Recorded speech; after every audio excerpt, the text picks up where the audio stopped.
Hello guys, and welcome back to Yeagerists. In today's video, we will be going through the story of Ymir Fritz. Leave a like on this video and subscribe to our channel if you want to see more content like this. History. Around 2,000 years ago, Ymir's village was attacked and enslaved by the Eldians, who also murdered her parents and cut out the tongues of the survivors. One night, Ymir opened the gate to a pen, allowing for some pigs to escape. Later, the tribe's ruler, Fritz, questioned the slaves on the culprit. The slaves pointed to Ymir, who was released only to be hunted down for sport. Wounded and desperate, Ymir found an unusually large tree with a chasm at its base. Seeking shelter, she stepped inside and, not knowing of the sinkhole beneath, fell down into a pool of liquid. There, a mysterious spine-like creature fused with her and turned her into the first Titan. With her newfound power, Ymir returned to serve Fritz and used her Titan to cultivate the land, build bridges, and amass wealth for the Eldians. Under his command, she also vanquished the armies of Eldia's rival, Marley. To reward Ymir for her service, Fritz took her as his concubine, and together they had 3 children, Maria, Rose, and Sheena. It was speculated that during this time, Ymir grew to genuinely love and care for Fritz despite his behavior and attitude towards her. 13 years after acquiring the power of the Titans, Ymir died while thwarting an assassination attempt on Fritz, but then found herself in a mysterious, barren land.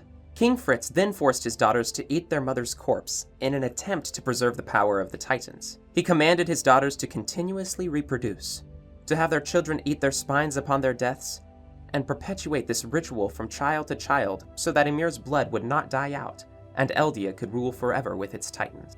Ymir's power was divided into the 9 Titans, and she continued to serve her descendants, building them Titans whenever they invoked the power of the Titans.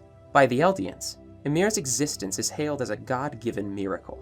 The Restorationists claimed that she and all subjects of Ymir are the chosen children of God, and that any atrocities Marley claims Eldia had committed could not have been possible because Ymir would not have allowed it. There was even an Eldian cult that worshipped Ymir as a goddess.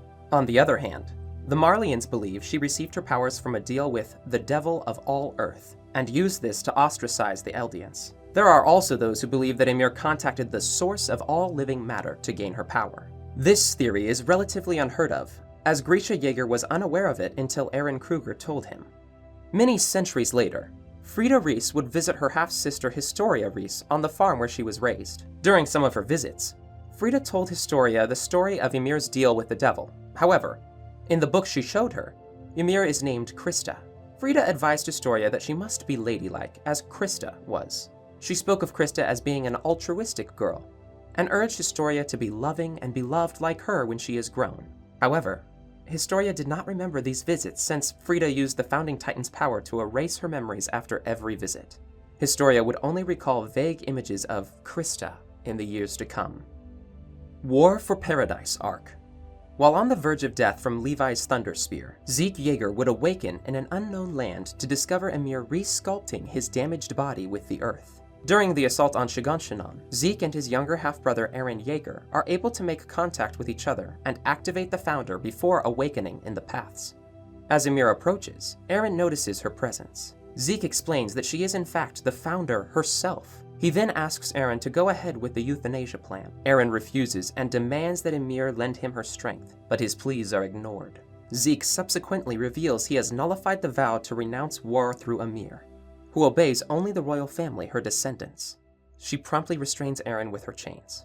After Zeke shows Aaron the memories of their father Grisha, Zeke realizes that Aaron was responsible for Grisha's actions against the Reiss family, and that his ultimate goal is inevitable.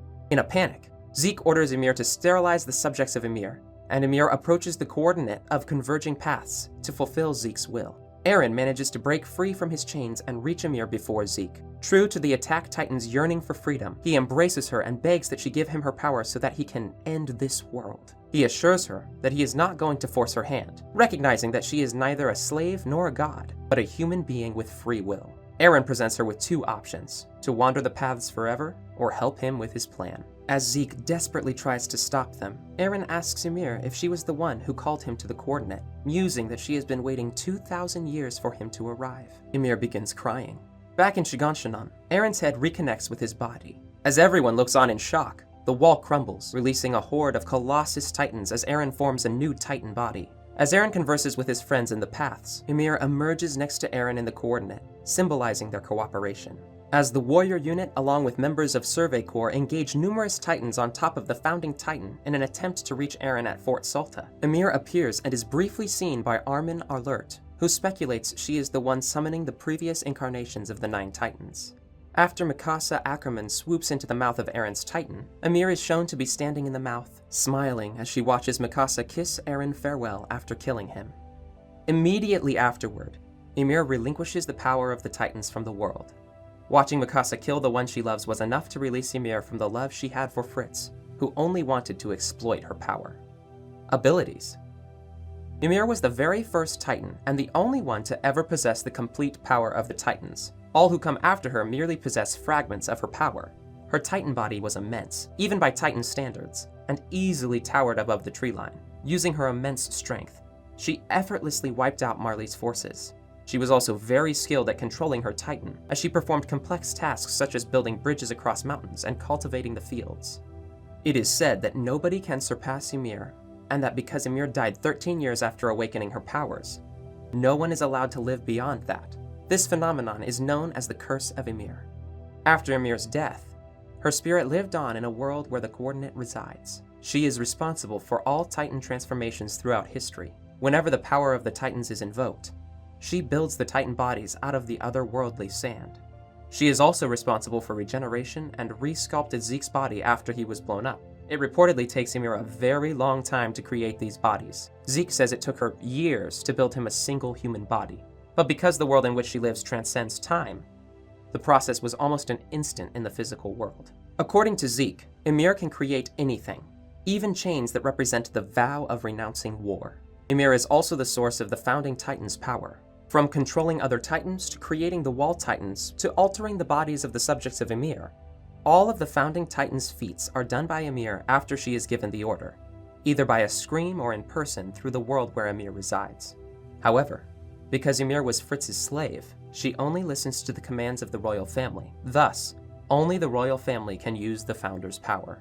Eren Yeager became the exception to this, as he invoked the Founder on 2 occasions. The first is when he punched Dina Fritz's pure Titan and commanded Ymir to make the surrounding Titans attack Dina, and after she was killed, he turned them against Reiner Braun. The second is when Eren convinced Ymir that she has a will of her own, freeing her from the royal family's control, and she lent her power to Eren instead of Zeke.